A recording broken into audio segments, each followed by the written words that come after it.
It's the reaction episode. How to react to player news. How to react to over and underperforming players and injuries as they come up. We'll talk about fun in fantasy baseball, give our waiver wire picks, and talk about the passing of the legendary Willie Mays. Stay tuned. Beat the Shift is next.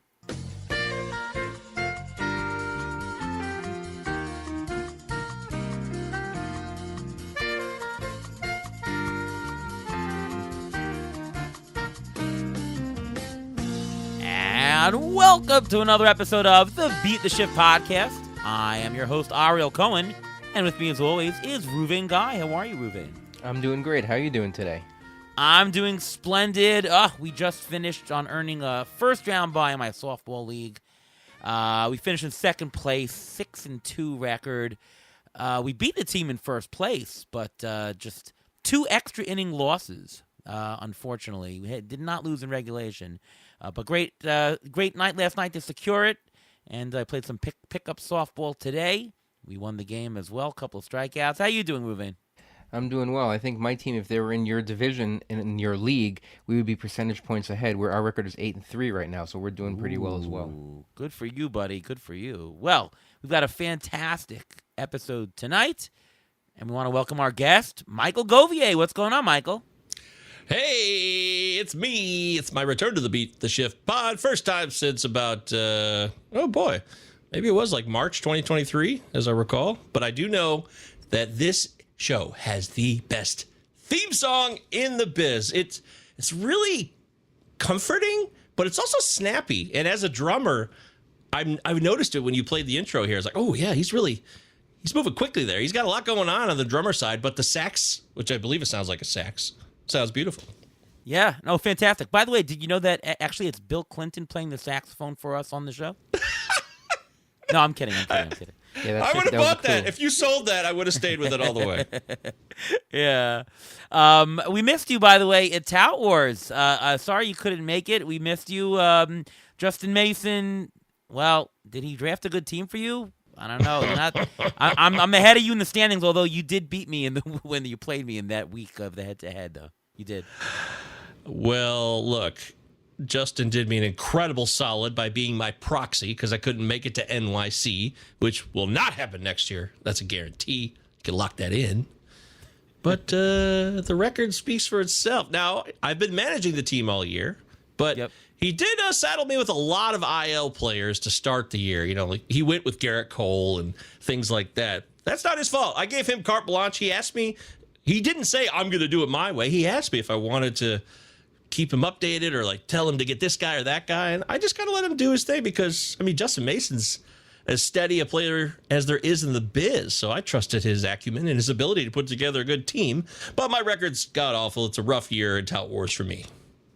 All right, well, hopefully you'll turn it around. We do want to mention, though, we don't do a lot of news on this show, but I got to mention, I was very sad and heartbroken to hear that Willie Mays passed away. This is really probably the best all-around player ever. I looked at some of his stats just to see what a great player he was. He had a WAR of 150. He had 4 10-WAR seasons. He had an additional 3 9-WAR seasons, 4 more 8-WAR seasons. I'm telling you, as a Fangraphs guy, lifetime batting average, of course, of 301, 660 homers. He was absolutely amazing. I mean, he was my father's favorite player, and my father's favorite year ever, he will tell me, is 1954, when his New York Giants won the World Series over the Cleveland Indians. I mean, my father, as a kid, would always argue that, with his other friends, Mays was better than Mantle. No, Mays is better. And, that was his childhood. And, me growing up as a baseball fan, it's a lot in part to my dad being, and, Mays was a big part of his life. And so, really sad to hear that, And any thoughts, Ruvain? Yeah, he's I think he's the best baseball player all complete all round, 2-time MVP, 24-time All Star, 12-time Gold Glove winner. His rookie year, 1951, he won Rookie of the Year. The next year, he served in the military, and then he came back. That year, 1951, by the way, that was the year when they had the shot heard around the world when Bobby Thompson hit that home run off Ralph Branca. So Willie Mays was on that Giant team that when the Giants won the pennant. He was on deck. He was on deck, by the way. He was on that team. And did you know that before number 24, he wore number 14? I didn't know that until I actually went to his baseball reference page and I saw it and I'm like, wow, I didn't know that. You never know. These players, when they first come up, they have to find their niche. They have to find what they're good at. He was just great in everything. He stole bases. He stole 339 bases. I mean, he had RBIs. And I was looking at the numbers. He had almost 11,000 at-bats. He played for so many years, and he was so good. This is what I thought Mike Trout, if he would have stayed healthy, that's what Mike Trout could have done if he stayed healthy his whole career. He could have been a Willie Mays-type player. What do you think, Michael? Oh, wow. Mike Trout. What a downer. Ken Griffey Jr., Mike Trout, these are players that are so incredible, yet we didn't get the full complement of what they had to offer. But Willie Mays, he gave everything he had to the game and then some. And you brought up the 2 MVPs, Ruvain. That bothers me. I noticed that myself looking here on the page that he only has 2 of those. And that is not an accurate representation of how great he was. A lot of people like to use, how many MVPs did so-and-so have? Barry Bonds, he took over the game for a period of time and he loaded up on MVPs, which he also did in Pittsburgh and San Francisco, so no disrespect to Bonds as a player. But, man, seems like Mays should have had a couple more MVPs. And I agree. I think Willie Mays is the greatest baseball player of all time. And that kind of hit me when I heard the news that he had passed the other night. That's when it really hit me, and it made total sense. And I now have clarity on the matter. Yeah. My father has a friend who was his Mantle fan, and every May 6th on his birthday, he would call my dad, hey, it's Willie Mays' birthday. Sad to hear that, that kind of thing would end like this. Well, Willie Mays actually finished in the top 5 in MVP voting 6 times. So when he didn't win, he was there. He was one of the people who were always up there, always every single year. And you can see how well he did with his offensive categories. But you remember those you see those catches, you see those black and white videos of the catch he made in the '54 World Series. All those catches that he made, he was a defensive wizard besides being able to hit the ball out of the park all the time. Yeah, and that's why he's really the best all-around player of all time. One thing my dad was to tell me about Mays is that he wasn't consistent. He was very streaky. He would just, go hot and just on fire, couldn't get him out. And then my dad would tell me that, but then the end of the game, I don't know, then he went 3 for 4, but the last at bat he would ground out softly to short. And then it would be like, uh-oh. And then he would go 0 for 15 the next couple of at-bats until he would have that one hit in the end of the game, and he would suddenly come back on fire. It was one of those types of players that you could just see go on streak. So really interesting there. And, of course, he finished on the New York Mets, helped the Mets win the pennant in 1973. So he came back to New York, and there you go. And he had his number retired. Last year, he actually had his number retired at Citi Field because the owners of the Mets made a promise to Willie Mays that they would retire his number, so they ended up actually doing it. They did it at Citi Field as a surprise. People were actually surprised. It was a shock. Oh, geez. Come on. I mean, I love Willie Mays and the Mets. 2 seasons. 2 seasons. I think a guy should have his number retired, should have a majority of his career at least with that team. Well, but he was New York. New York. I mean, he was the New York National League team guy. I mean, my dad became a Mets fan. That's true. All right. So, I understand that. I would be okay if the Mets didn't retire his number, but I'm okay that they did retire because he was really the National League New York player, and that's what the Mets represent. The bitterness of the Giants moving, okay, under that context, that makes more sense. You're right. I mean, my dad used to listen to the Giants games on the West Coast, and I can't remember the guy's name, but, they used to have this guy who would announce the games on the West Coast. All he had was a ticker. It would say, out, single, home run or whatever. And he used to make up the story. He would go, and here's the pitch. just on the inside corner. And it's a long fly ball left field. Oh, just one foul. That didn't really happen. He just made it up. And as he went along, and my dad told me that those games, when Mays were in those games, those were the most exciting games that he heard on the radio where a guy was making it up. I can't remember the guy's name, and we'll look it up later. But this is baseball to my dad. Hearing the excitement, and Mays was a part of it. So rest in peace, Willie Mays. We will definitely miss you. All right, so let's do some strategy here, and we're going to call this the reaction episode. And just talk a little bit about how, when, why should we be reacting to things. So, I'll leave a little bit of carte blanche for you, Michael, but just to throw the topic out, when you hear transaction news, player got traded, player sent down, player called up, closer demoted, or, all these types of, reactions, or these types of situations. How do you react to them? How quick do you react to them? Do you go and say, gotta look for another player? I should trade for this guy.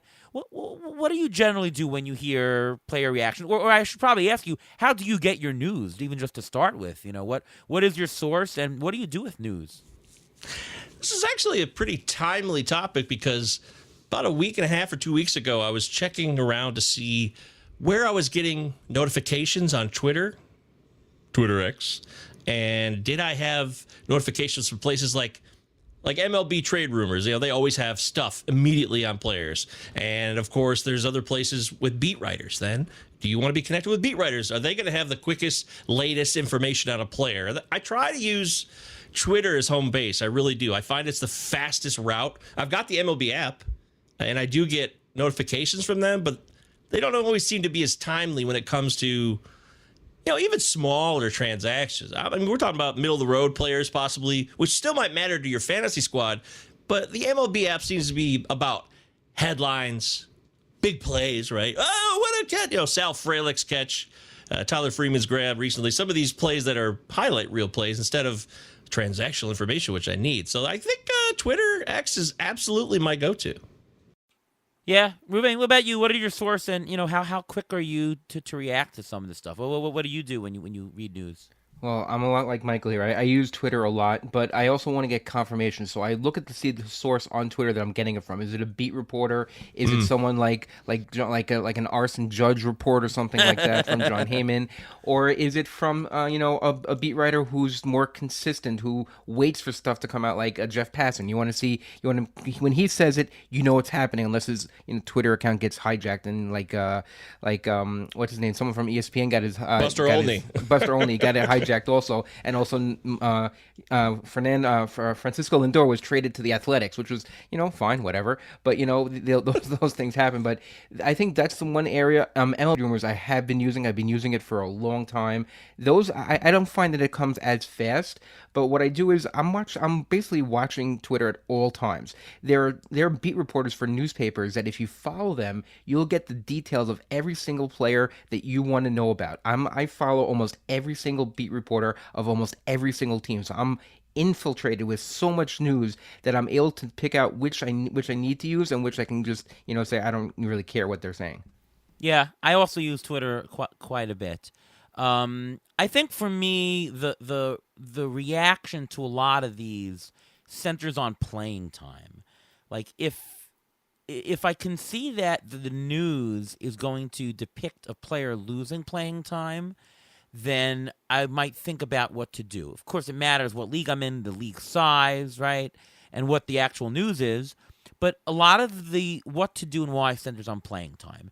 This guy is hurt. Okay, who takes over? Who is going to get the new playing time? Player move down. Who gets the playing time? Closer goes down. Who is the new guy? Will they split time? How much of the saves are they going to get? The most important question to me is playing time, because stats are completely tied down to playing time. You play more, you accumulate more stats.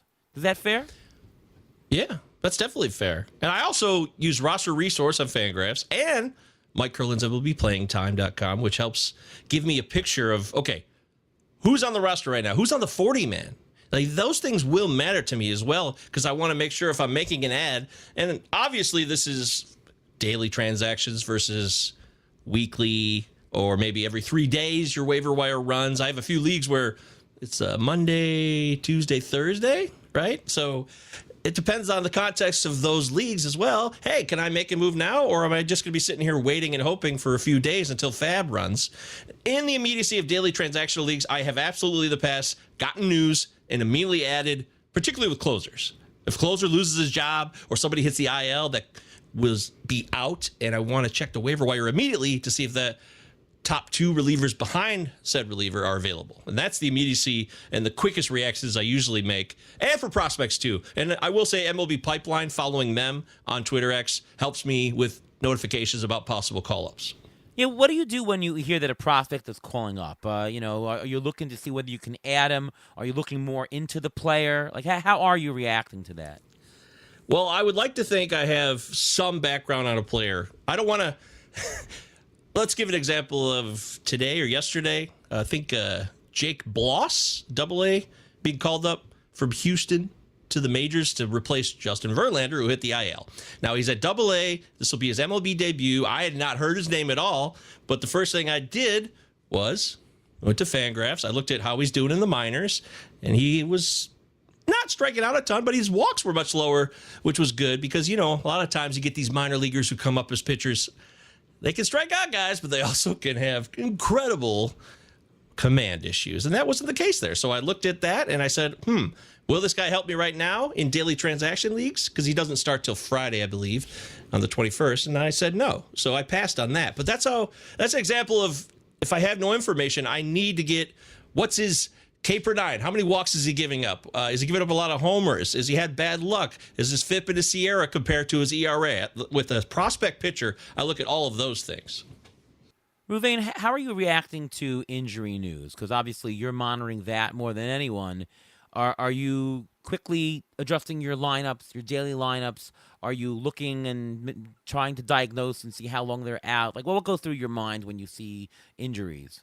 Well, when I see them, I take a look at my lineup and see if I have a replacement on my bench. That's the first thing I see. Even if it's Monday or Tuesday and my lineups are just locked, and then they just announced early Monday or Tuesday that the player's injured, I'm looking right away. Like, for example, a couple weeks ago, Ty France went on the IL, and I'm thinking, what am I going to do? Am I going to drop him? Am I holding on to him? How many people hold him? I'm going to NFBC to see how many people own him, how many people are dropping him, what's going on. I'm looking to see exactly what's going on with these injury reports.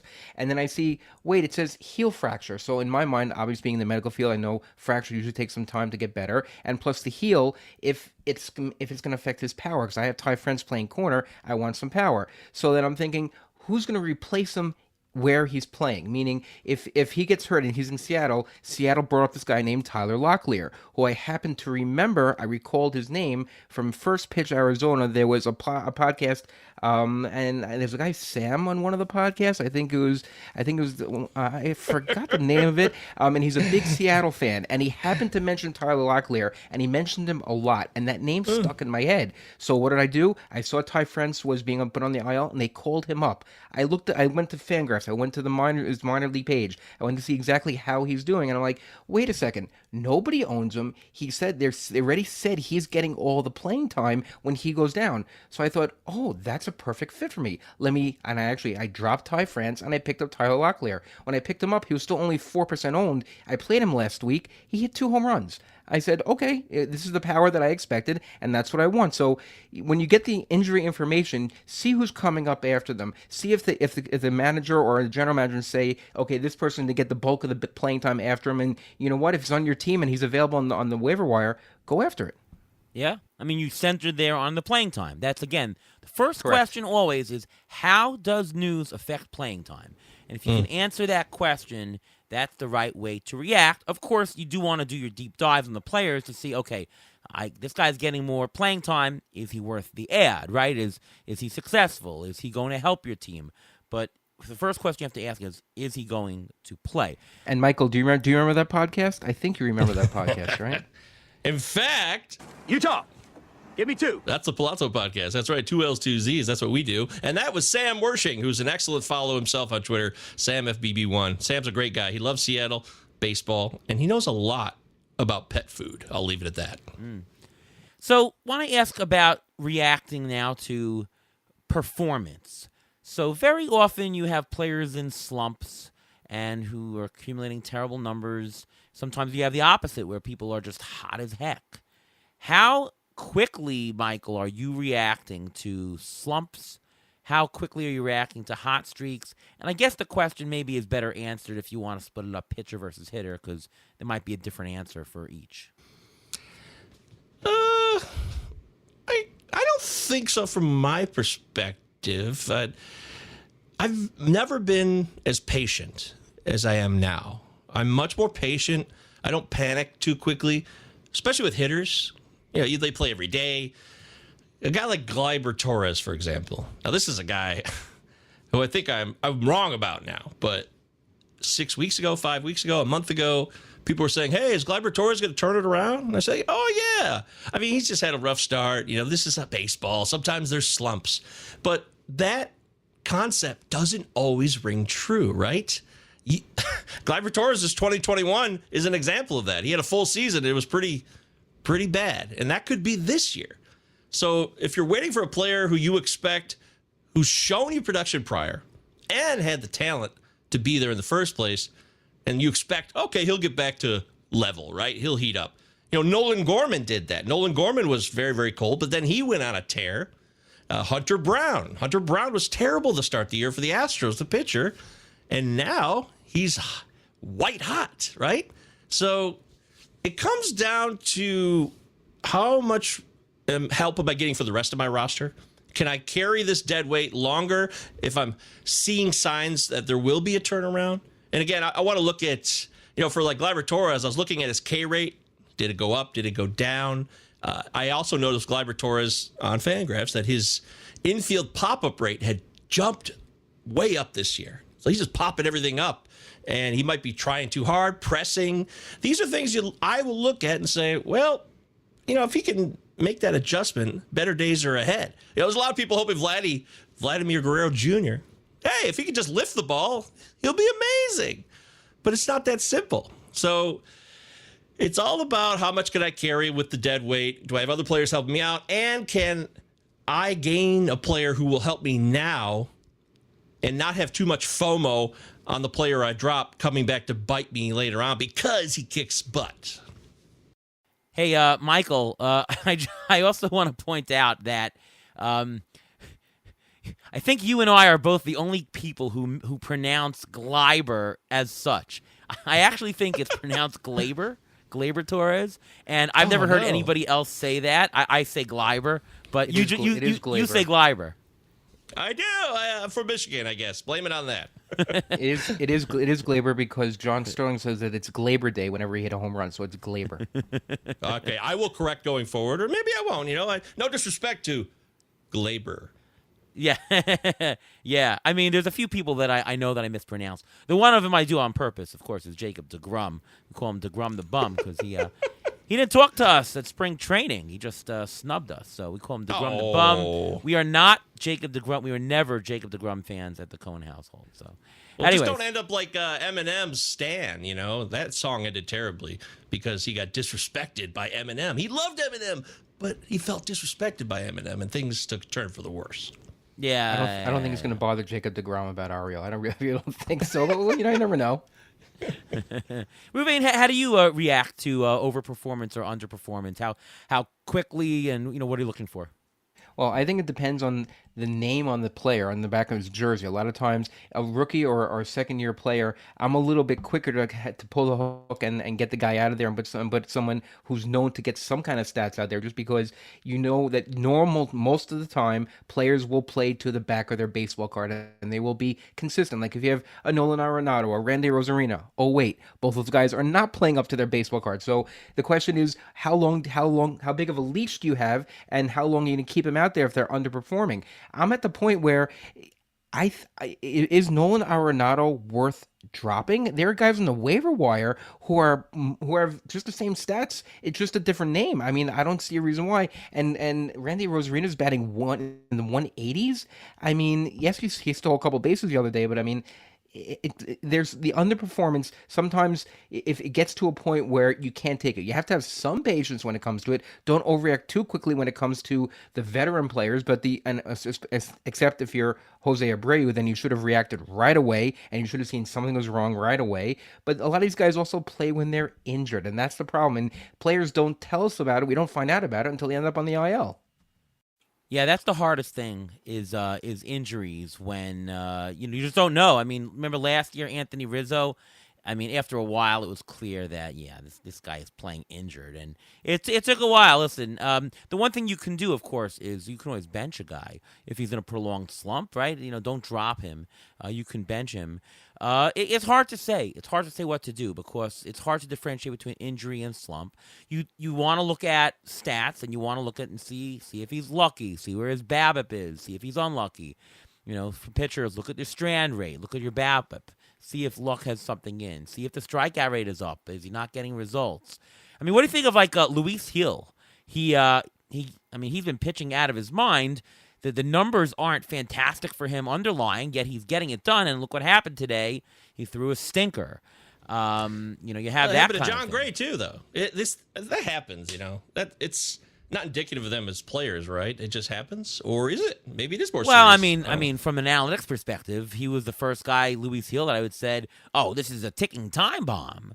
Right? I mean, is Ranger Suarez a ticking time bomb then? I mean, his peripherals look almost very similar to his prior years and everything like that. And the only difference is that he's completely healthy now. So is Ranger Suarez going to have the same type of blow up that Luis Hill is going to had today? No, that's very different. His peripherals are better, and he's shown this kind of thing in the past. I mean, Luis Hill is out of nowhere almost. Not to this level. Well, okay. But Hill's ERA coming into that start, I believe, was 2.03, but his Sierra was up to 3.70. That's a big gap.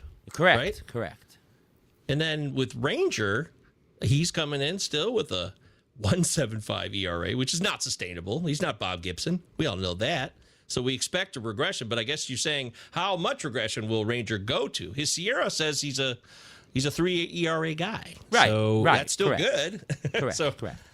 As Jeff Erickson says, regress to what, right? And that certainly is true. I do think that in terms of timing, I used to have like Adam Dunn who would slump, but he's Adam Dunn and he's done this before, and then he would turn it on. Oh, look at Julio Rodriguez. The other point I want to make is that even though a player might be underperforming, if he's doing something right in one aspect of the game, but one of the parts of his game is missing, I'm less bothered by it. Like Julio Rodriguez, he's still getting on base pretty well. His batting average still high, stealing bases, but the power is down. In those types of scenarios, I kind of think that it'll start to click. Because he was doing well in 3 aspects of the game, but not the 4th. Just sounds a little bit fluky. If he was completely butchering it and botchering it, then maybe you suspect injury, maybe you suspect something's wrong, right? So I think the quality and where he's misperforming, that matters also. Yeah, that's totally fair. In his case, though, that's big time spot where people drafted him. So people are expecting first round value. You're right. Sometimes we have to. This is where the emotional part of the game comes into play, and it really fascinates me. And I love talking about it and thinking about it because sometimes I have a hard time letting go of a player who turns it around maybe 3 weeks later. Like I was right to make the move, but he eventually got it going. So then I'm like, oh, why couldn't I know that? It's like playing the stock market, like day traders. You can't time these things perfectly. It's never going to happen. And with first round pick, Julio Rodriguez, a top 5 guy, say I took him 4th overall, and he doesn't perform to first round value, but he's still a solid player who I can have in my lineup every day. I start to have this emotional bias where I say, what a bummer. What a disappointment you are, J-Rod. Man, I expected more out of you. And even though you're at least a replacement level average player, slightly above, you're not, a 140 WRC plus player right now. And that just bums me out. And those emotions are where people get into trouble because they'll make mistakes from that emotional response by making rage drops, as we all know, and rage trades as well. Hey, what do you do with a guy like Corbin Carroll? Very similar. Corbin Carroll, his batting average is crappy, 218. I mean, his BABIP is about 60 points lower than average, so we know that will pick up. He has only 2 homers on the year. Well, his homer to fly ball ratio is 3%, so we know it's going to pick it up.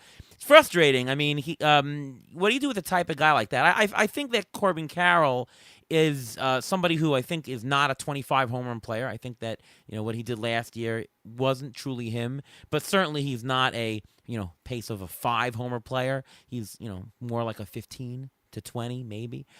He's still stealing some bases. He has 13 stolen bases. That's still decent. He isn't getting on base as much as he did last year, so it's he's not going to get that. But what do you do in the case of Corbin Carroll? It's an injury. I really believe that. That's that shoulder issue.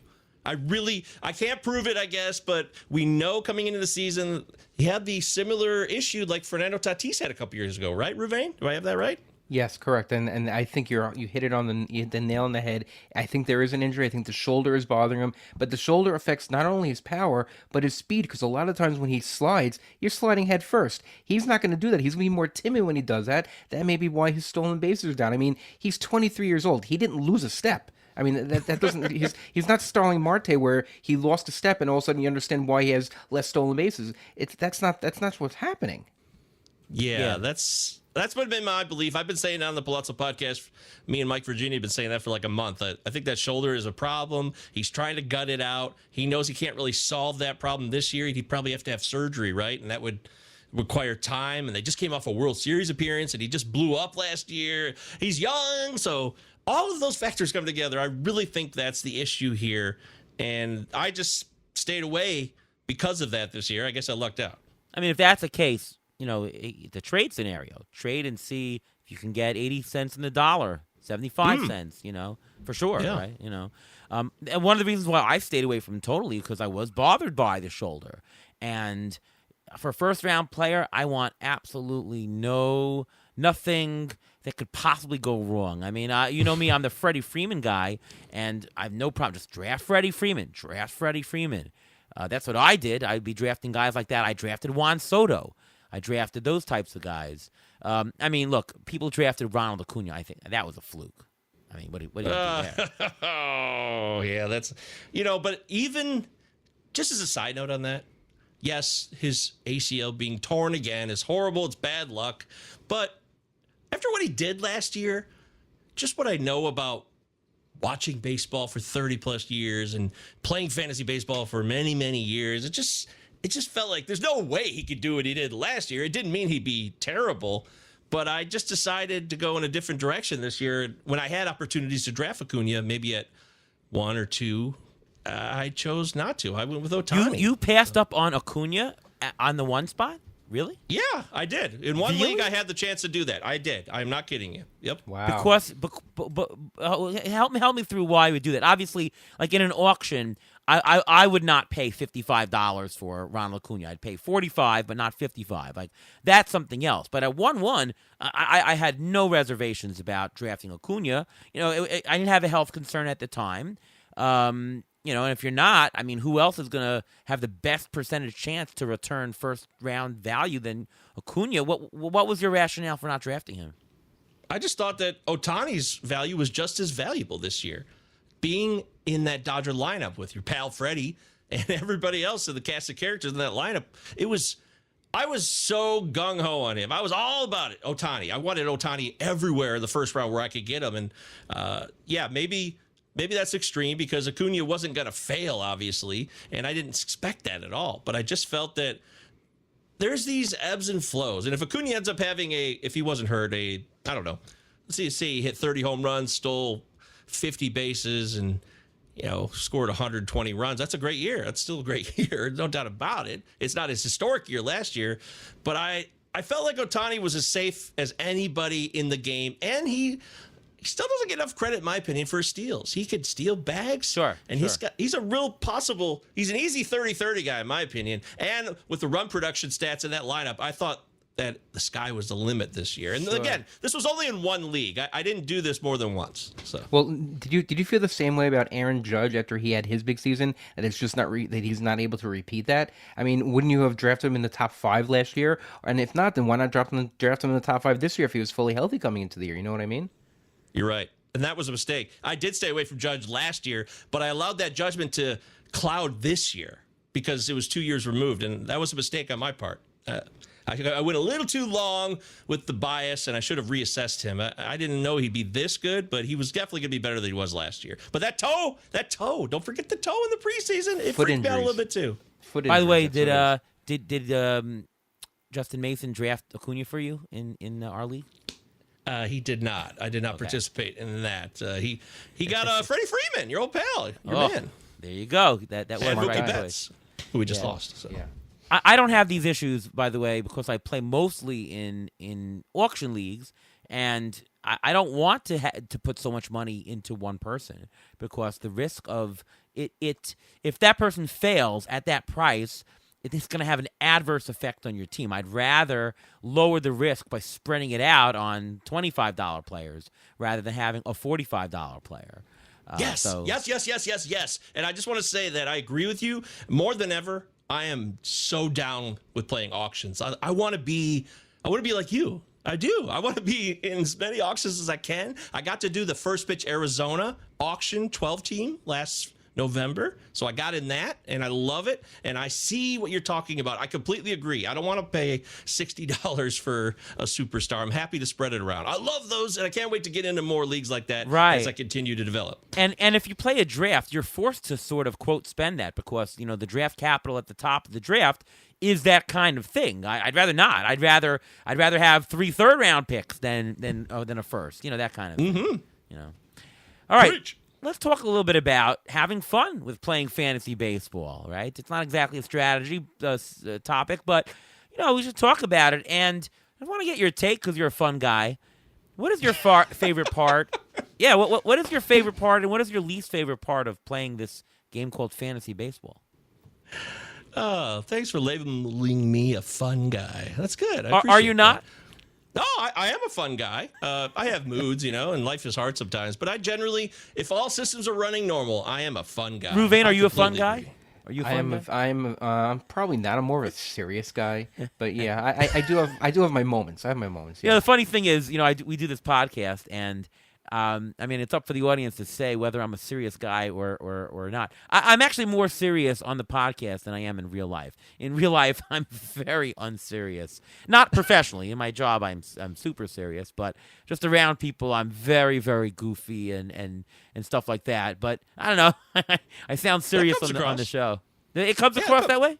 Absolutely. Knowing you in person and on the show, I absolutely get that about you. I do think people can misread you sometimes, though, because you could present as very serious, but your sense of humor is always there. You're always ready to laugh. Well, you've talked to me in person, Michael. You take me as a fun guy or as a very serious guy?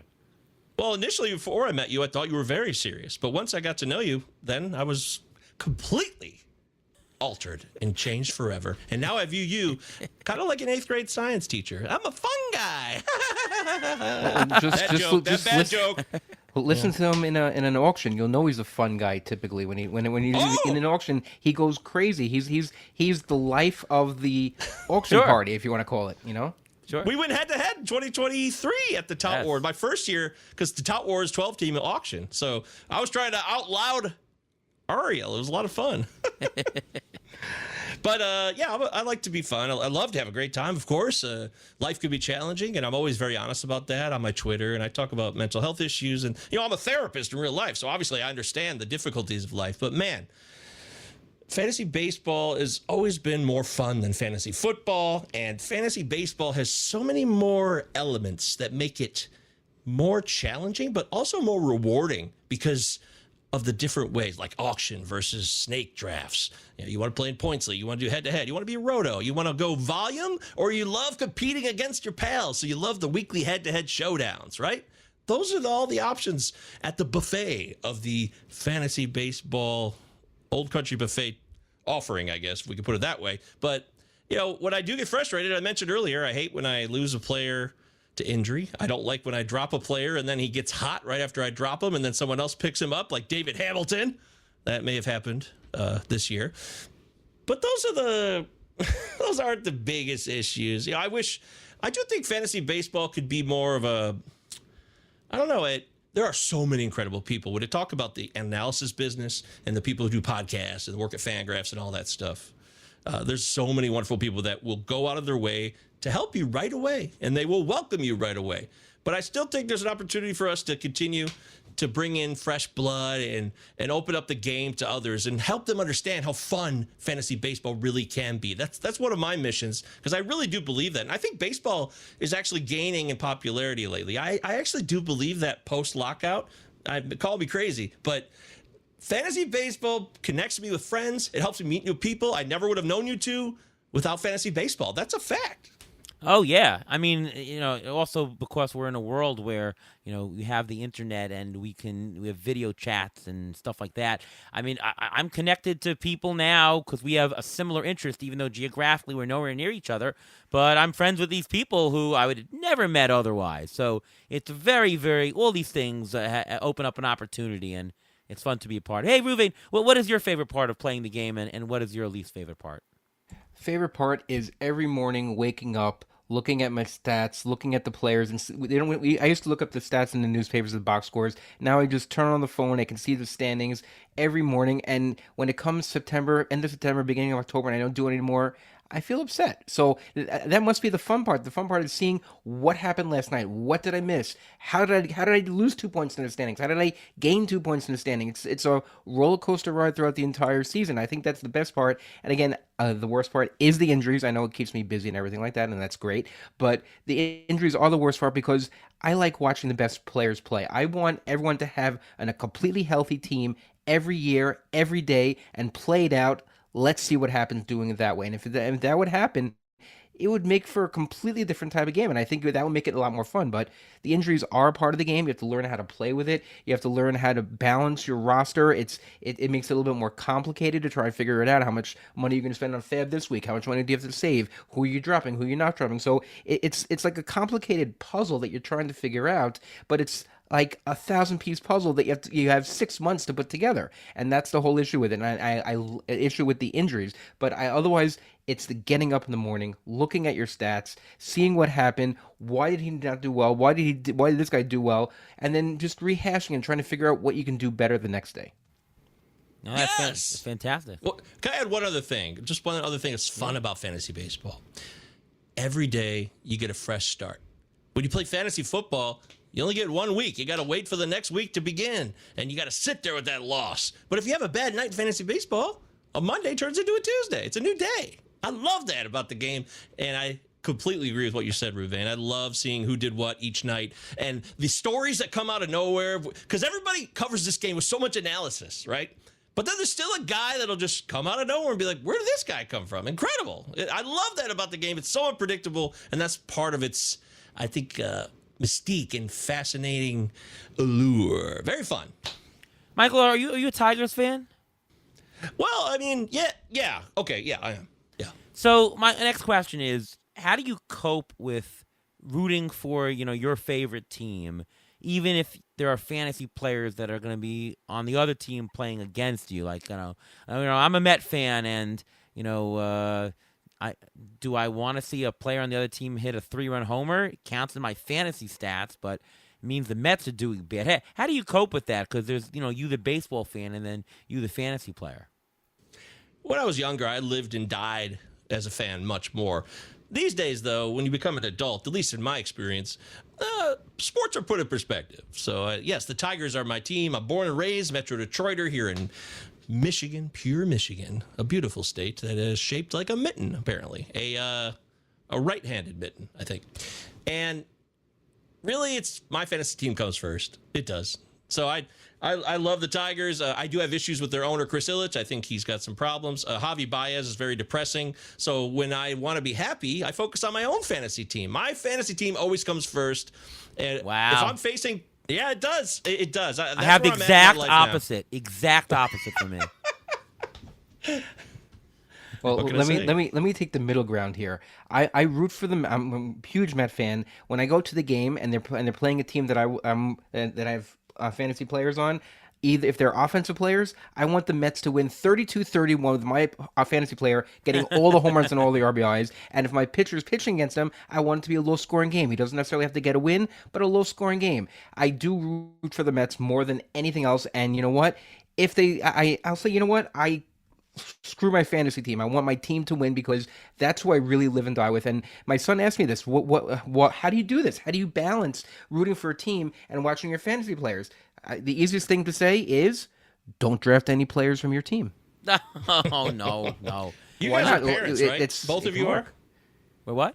You're both parents, right? Yes. Yes. Yes. Both fathers. I think maybe that's a difference too. I don't have kids, and I'm not going to have kids, so maybe that bond also makes a difference when it comes to local fandom. Maybe it does. I mean, my approach is that when I first started playing, the very first year, and I was watching a Met game, and I was very conflicted. I'm like, oh, wait a minute. Do I want this guy to hit a home run? And the guy hit a home run against the Mets, and I cheered. And then I said the next day, I'm like, what am I doing? Like, I'm a Met fan. I'm here to love baseball.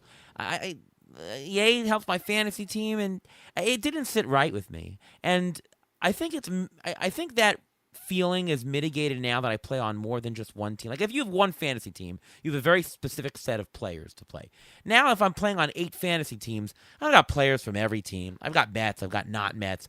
It's very easy for me. It's much easier to just root for the Mets because I know that there's going to be guys against me, for me. I don't even look. You know, I've got so many different teams in different formats.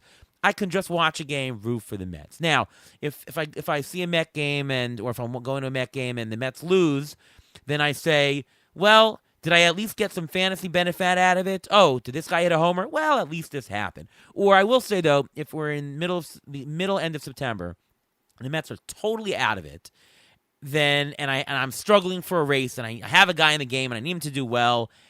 I guess I'd be okay with, well, the Mets are going nowhere.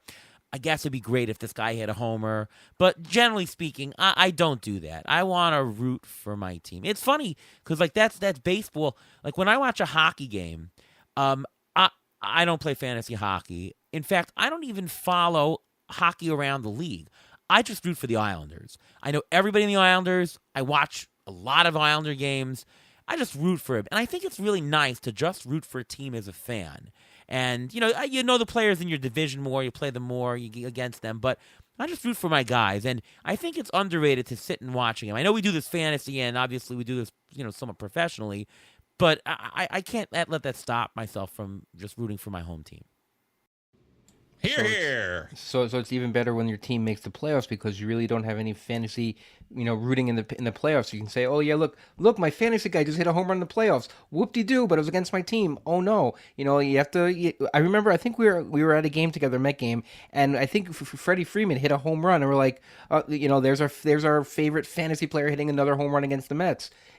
Those things happen, and that's why we knew so much about Freddie Freeman because we saw him so much just by watching our team because they play them over and over and over again. You get used to the players, you see their tendencies, and you see sometimes how they're trending, and that's something that people in certain markets have a better advantage. Like if you live in Seattle, the Seattle Mariners, the guys coming up. You live in San Diego, the guys from San Diego. You live in Detroit, you live in Texas, these guys better, so you have a little bit of an advantage if you're drafting in a league that's, let's say, countrywide. So you have a little bit of advantage when it comes to that. Yeah, I mean, if we're playing in a high stakes NFBC league and we're coming to the end of the season, I mean, and the difference between first and third is $5,000. Maybe I'll root a little bit more for my fantasy players. I'm not going to be dishonest and tell you I'm not going to. So I guess that's a different story. But I try to stay true to my principle most of the year, best I can. All right, let's do some waiver wire. And before we do the waiver wire, it's time for the Injury Guru's Trivia of the Week.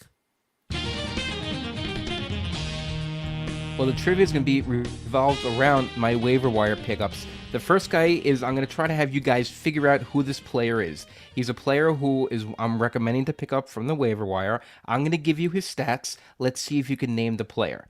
It's a relief pitcher. 27 appearances, 25 and 2/3 innings with 29 strikeouts, .9 WHIP, .7 ERA. Who am I? And only 6% owned on CBS. Who am I? Is it Matt Strahm? Nope. It's the Padres guy, no? Nope. Nope. His ERA has gone up lately. I can give you 2 hints.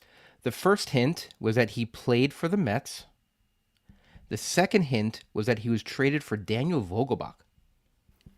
Trade for Daniel. Oh, Ariel, you should get this. This is yeah. better. You should get this. It's what's his name? He has a long name with a hyphenated. No hyphenated, no. No. Colin Holderman. Oh, Holderman. Colin Holderman. He's only 6% owned, and listen to those stats. Yes, he plays for the Pirates. Looks like the but Mets got the wrong end of the trade there. Yeah, they screwed the pooch with that one. Yes, Colin Holderman is one of the best relief pitchers who's completely unknown because he plays for the Pirates. And you don't think, oh, I'm going to get a middle reliever. I'll get the Pirates guy because you don't get that many wins out of him. But look at those stats. Those stats are unbelievable. They're talking about possibly trading him if they fall out of the playoff race. But he's a guy who has definite fantasy value, and he's only 6% owned in CBS.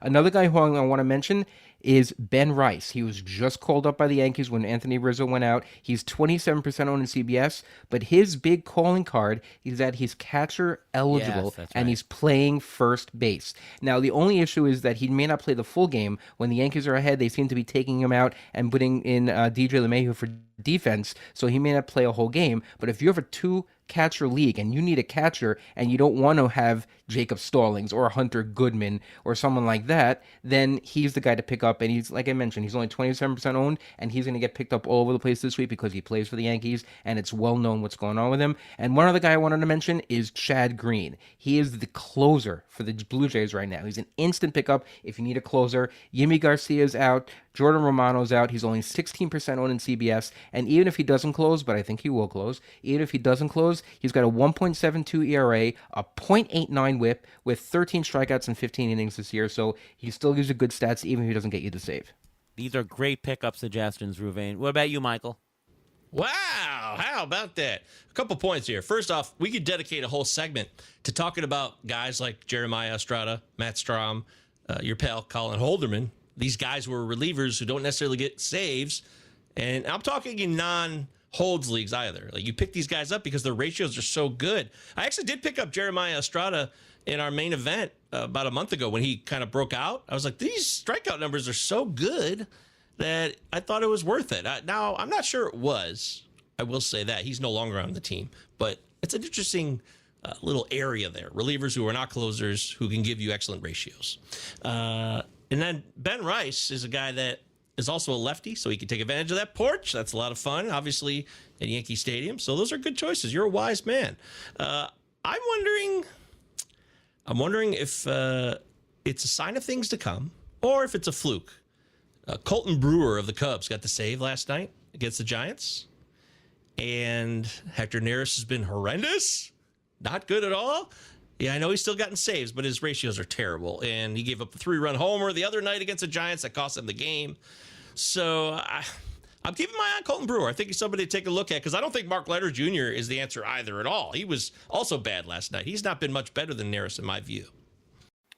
Brewer's got a 1.36 whip, so it's not like he's a lock. But yeah, Neris is iffy. You know, he's a journeyman. Yeah. Yeah, maybe I'm crazy. I don't know. No. Also, if it ends up being a low-risk proposition to maybe take a flyer on him, I would not sacrifice anything major to make that happen, of course. Yeah, I don't think the cost is prohibitive for Colton Brewer. It's just opportunity cost, who you're dropping to get him. Certainly, if you've got no injuries with your team and you got a roster spot and you absolutely need a closer, that sounds like a good, fine dart. A fine dart. Yes, you're right. I won't be picking him up quite yet, but a guy I wanted to bring up because we're on the show and how, it's a rare opportunity for me to be on Beat the Shift. I love it. Thanks for having me.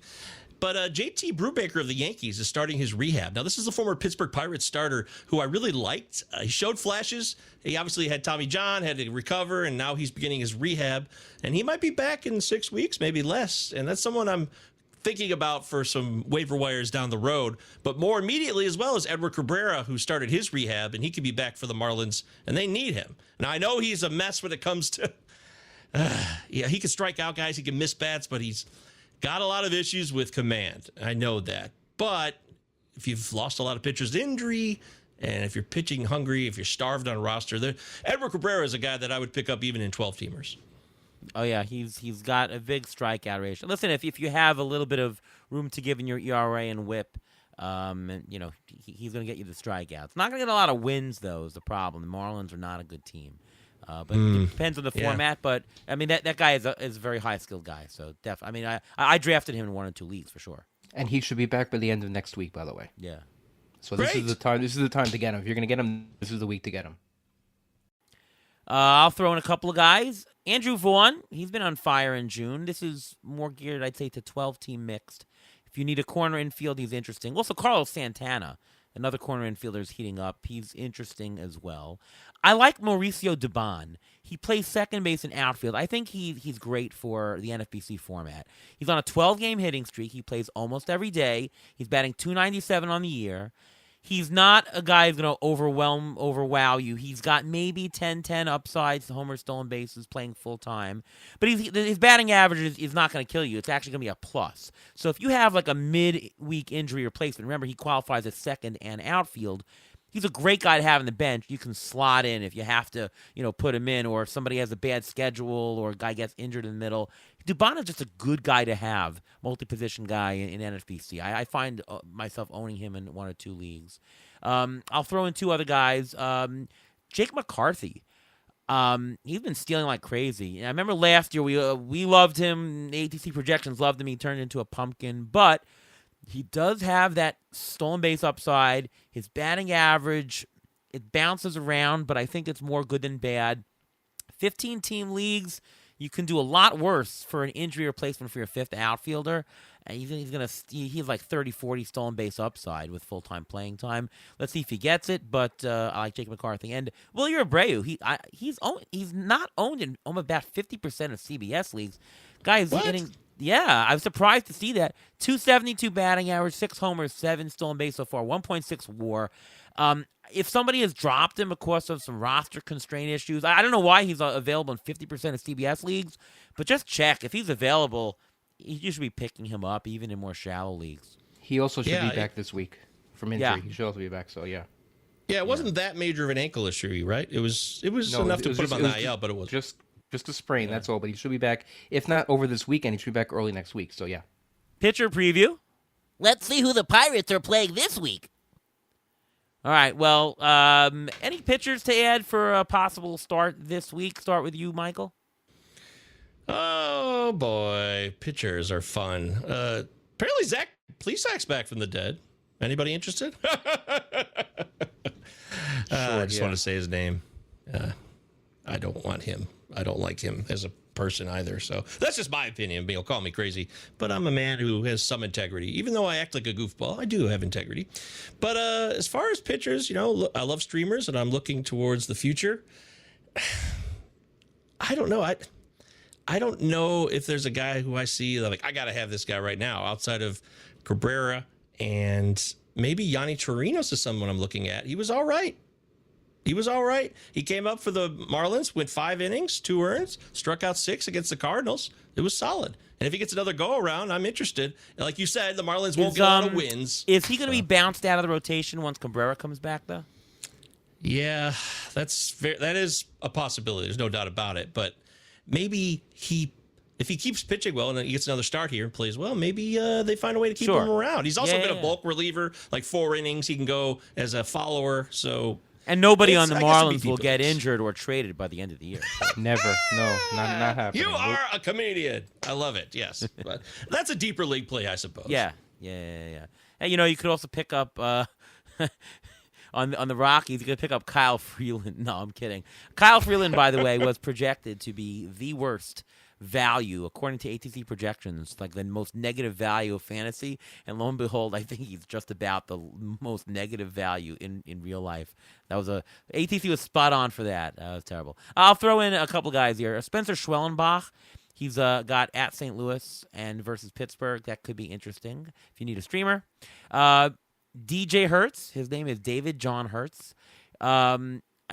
It's got to impress you when a guy throws 13 strikeouts in a game with one hit. I know it was against Miami, but 13 strikeouts, one hit. But it gets worse. Huh? It gets worse because he's got at Colorado next. Okay. No. I have him. I have him as at San Diego, and then next week, and then two start the following week against the Mets and St. Louis. Oh, okay. So yeah, that's fair. I think it was a fluke. So, it probably is a fluke. Although I'll say this though, he's always had very big strikeout numbers in the minors. He throws a ton of walks, so it's the type of thing that if you can take a little bit of an ERA hit, but you see that strikeouts are lacking, you throw him in a 2-start week if he's pitching, you can end up with 15 strikeouts. That's not the worst thing you can do when you're in a deep league and you're throwing in a two-start pitcher, right? You're getting some of that hit. In the right league, it actually makes a lot of sense. So I find them interesting. And by the way, Gavin Williams could be back as early as next week. He might even actually be a 2-star pitcher. He would get at Baltimore and at Kansas City potentially. I think he's supposed to start on Tuesday. So this is an upside play. He's available in about 35% of CBS leagues. It's an upside play. So, if you're down, you're one of the lower teams in the league in about a 12-team league, could be available and might be interesting to you, Gavin Williams. Anybody else, Ruve? Yeah, you stole my Schwellenbach. I was going to mention him, which was interesting because he is 2-start and he pitched really well the last time out. Last time out, I believe he went 7. He struck out 7. He went 6 innings against your Tigers, unfortunately, Michael. But he pitched really well. He is one of the top prospects. He's only 34% owned, and the possible 2-start would be against possibly Lance Lynn and Bailey Falter, two guys who are not really ERA hounds right there. So there's a chance that Atlanta can score some runs there. And I wanted to mention Hogan Harris of Oakland. Yeah! He's got a 1.8 ERA, and his WHIP is also really good. He's got 27 strikeouts in his first 30 innings. He got a win last week against the Minnesota Twins, and this week he is scheduled to play against Arizona. Yeah, he's scheduled against Arizona. Yeah, so he's got a very good matchup, I believe, and he's a guy who's only 9% on CBS. He is a lefty though, so that may play against him, but this is a guy, if you want to take a risk on a one-start guy, he's got some upside. He's gone 5 innings, his last 5 innings or more, his last 4 starts, so he will give you the length possibly to get you a win.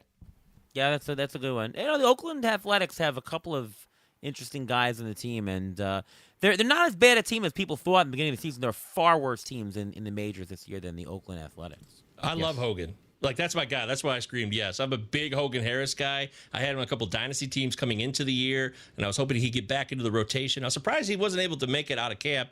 Joe Boyle took precedent apparently, but yes, great call on Hogan Harris. I love it. All right, Ruvain, injury update.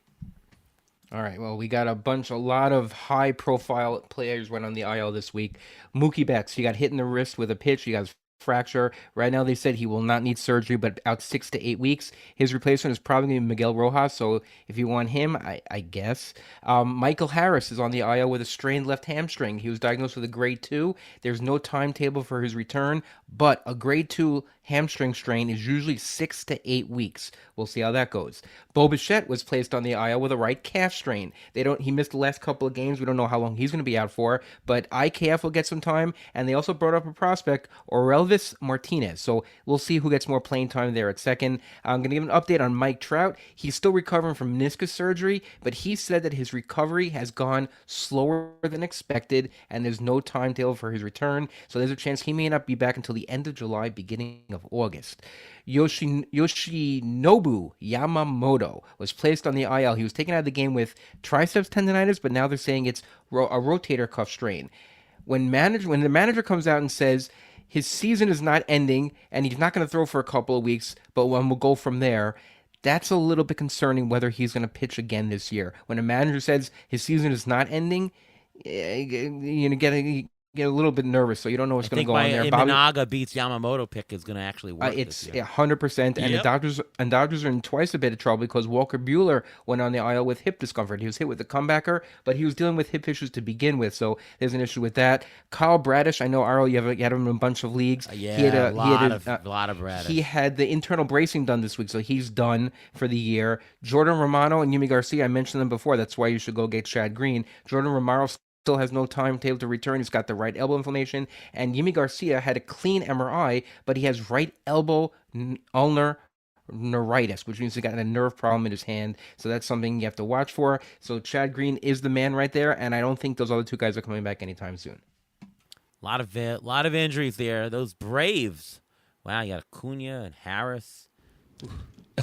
I just want to say, and they're still Nate making Pearson playoffs. might be the guy there. Maybe I'm just gonna say that. I want Suddenly, Yes. the Mets are healthy. The Mets are healthy and kicking Yes. butt. That's our thing. Yes, Nate Pearson actually picked up a save, I think, last week. So he's a guy, he's been a prospect, he's been a starter, but they may be moving him as a possible closer. That's also an interesting pickup just to see. Look over the weekend, who are they using in a save situation if they have a save situation? Yep, good call. A lot of fun tonight, Michael. I want to thank you so much for coming on the show. Really enjoyable to have you, and we touched on some good topics here. So thank you for coming on. Why don't you tell everybody where we can see your stuff, where we can listen to the Palazzo podcast and everything you do? You know, isn't it amazing? Talking baseball, time to just fly by. It really does. It's really been a pleasure talking baseball with you guys. I truly mean that. It's so much fun. Every time I get to do it with people I haven't seen in a while, and we just start flowing like this, it surprises me, but it always makes me feel good. So thank you so much. Love the show. You guys are the best. And the Palazzo Podcast is where I do most of my fantasy baseball work. You can find me and Mike Virginia, Ben Chase, Robbie Baseball, Britton Allen, Sam Worship, the Sam referenced earlier in the show. All those people are on our show. We do about 3 shows a week. You know, Sunday Fab Show, 12 noon. Then we do Prospects Power Hour Monday nights. And then usually the Friday Bozo Show. And they're all live streams. So go to our YouTube, subscribe. We do it live. You can ask questions, and that's really like a nice bonus. Something I love doing in real time is answering your guys' questions. The Palazzo Podcast, 2 L's, 2 Z's, everywhere on socials, and that's how you find us. And also check me out on Mondays. I do a AMA, Ask Me Anything, on the Fantasy Baseball subreddit, a place that some fantasy baseball analysts dare not go. They can be tough, a tough crowd on the Fantasy Baseball subreddit, but they're good sports. So every Monday, 12 noon Eastern, I do a AMA. You can ask me anything you want about your teams, a player, or anything that comes to your mind. What is a tough crowd? It's one that will push back, call you out, maybe be cruel and rude, possibly. So maybe just troll you straight out. Yeah. So That's Gotcha, an active yeah. crowd. That's all. Yeah. that is. That's all. Call that in New York. That's an active crowd. That's all. Michael, are you Oh, going of back course. to are you going back to Arizona in this November? I have every intention to do so, my good man. I'd love to see you two out there once more at First Pitch Arizona, which starts on Halloween this year, I believe. So. Ooh, that's right. That's right. Yeah, get out there and scare some people. Yeah, it is what it is. It's usually the first week in November, but I guess they whatever the schedule worked out, it's coming into October. But we're gonna have some fun. I'll be there. It's always fantastic. If you have never been to First Pitch Arizona, definitely go. If you're listening to this podcast, you enjoy fantasy baseball. You got to go one of these years. And people who go usually don't stop going. So much stuff there. Ruvain, what about you?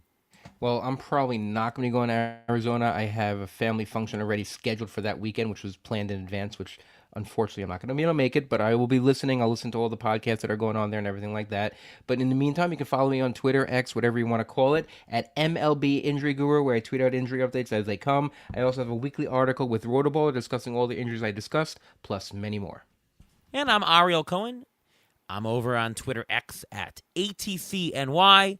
I'm at Fangraphs, Rotoballer, Beat the Shift podcast here, all that good stuff. Thank you so much for listening. Michael, thank you so much once again for coming on. This was a blast. Thank you, boys. Thank you so much. It's been a pleasure. Beat the Shift rules, and I'll always be here if you need me. All right, that's it from us. We'll see you next week for more information. Good luck in your fantasy weeks as we're getting close to it. They're about 40% of the league, 45%. We're getting close to the middle of the season. Hopefully you're doing good. Check those standings in your roto. See where you can gain points. and grind it out as always. We'll be here to help you along the way. Once again, thank you so much, Michael Govier, for being on the show. And from all of us here at Beat the Shift, we'll see you next time.